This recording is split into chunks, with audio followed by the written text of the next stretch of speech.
Hello, I am Dick Rice, Spiritual Director at The Retreat in Wayzata, Minnesota, and your brother in recovery, a fellow 12-stepper. Today I'd like to speak with you about the fourth step. We made a fearless and searching moral inventory of ourselves. I hope you'll notice how I'm beginning each of these sessions with you with that word we that is left implicit, of course, in the big book, but I want to make it explicit because I continue to believe and experience that the word we is the most important word of the 12 steps. It's what makes everything else possible. It's a we program, it's a we community, and now we together are on the fourth step. If the first three steps are the foundation of our recovery, I like to call steps 4 and 5 the first floor of our recovery. I think you'll see why. And certainly if you've done a fourth or fifth step, you know what I'm talking about already. I still have my worksheets from my first fifth step and first fourth step 30 years ago. I found myself finishing the first three steps, climbing the steps quite quickly and with alacrity. I got to the fourth step and I had more excuses than a losing football coach or a losing football candidate for not doing my fourth step. There was never enough time to really get to it. I didn't know what I would uncover, and I certainly wasn't looking forward to it. Finally, what I had to do was trap myself into a Saturday up at Hazelton, and I found myself up there at 9 o'clock on a Saturday morning with about 35 other people, all of us looking like trapped squirrels on a November afternoon. Here we were, trapped into doing a fourth step workshop together. Thank God, the one who directed us, the facilitator, was both gentle and very direct. He reminded us immediately that this was not to be a fearful and searchless inventory. We all laughed, of course, with him and relaxed, but it was to be a fearless and searching moral inventory. And that's what it was for the next 6 hours or so on that Saturday. Finally, I had trapped myself into doing it. He especially emphasized that we were to be specific. That's where the wheel really hit the pavement.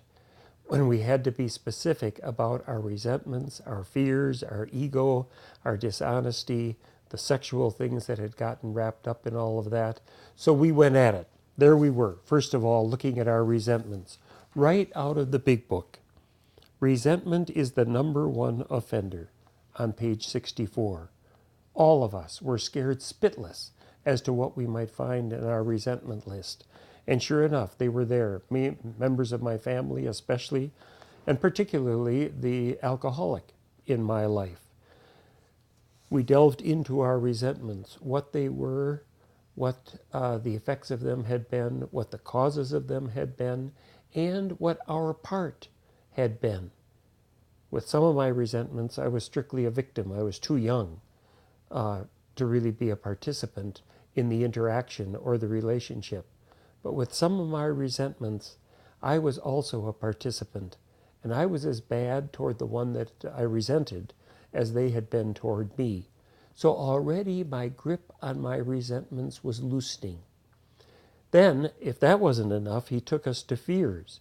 Well, I'm a fear-based individual to a large extent, and so fear of abandonment, fear of failure, and the dance that those two do together in my life, they were right there. But they were right there for just about everybody else. Most of us had experienced significant abandonment in our lives. That's what alcohol does. The alcoholic abandons those around him or her, and so we all had experienced it. We all knew the interplay of success and failure with abandonment, and so we all ended up doing that dance together.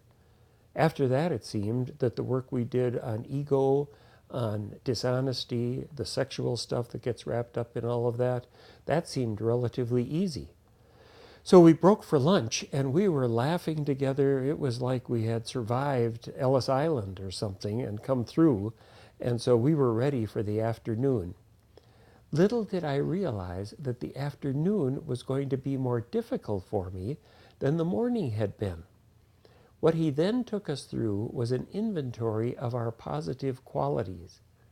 Well, I'll tell you, If alcoholics and addicts are egomaniacs with low self-esteem, those of us that come into the community through Al-Anon, we just do the low self-esteem part. I mean, we're lower than rats in a sewer often in terms of our estimation of ourselves.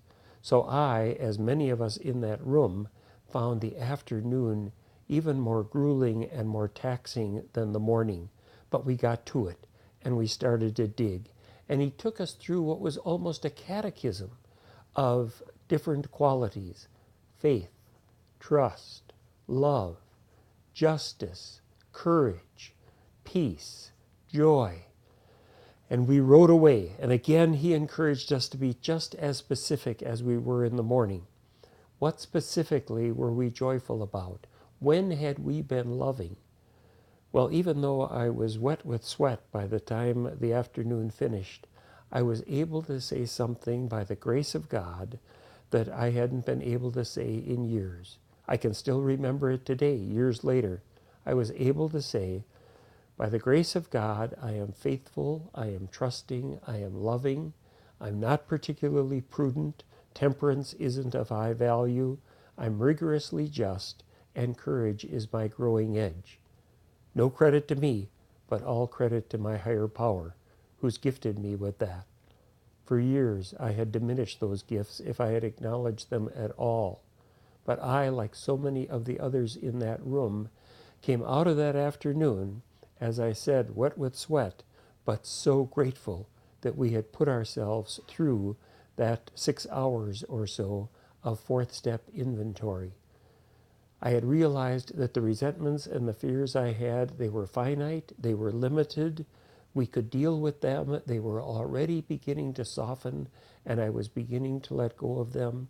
And I was also able to say, by the grace of God, God has done great things in my life as well. I was grateful to our God and to that community for that Saturday. I continue to be. And I was almost ready then, as I am now, to climb to the fifth step. I hope you are with me. Thank you for joining me.